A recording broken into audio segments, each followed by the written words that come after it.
Assalomu alaykum hurmatli kuzatuvchilarim. Bugun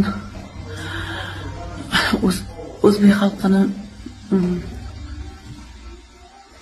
e'tibordagi, ehtiromdagi ulug' san'atkori, xalq artisti, davlat mukofotlari sovrindori, 20 yildan ziyod Milliy teatrga rahbarlik qilgan ustozimiz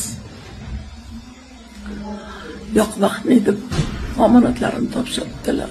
Asrda janoza ekan. Yaxshi yoshlarga kirdilar. Farzandlarini, nevaralarini baxt kamolini ko'rdilar. Elni e'tiborida yurdilar. Endi bu dunyoga hammamiz mehmon ekanmiz. Inna lillahi va inna ilayhi rojiun. Oxiratlari obod bo'lsin, joylari jannatda bo'lsin. Juda ko'p teatrdagi aktyor, aktrisalarga qo'llaridan kelgancha yordam qilgandilar. Alloh rozi bo'lsin.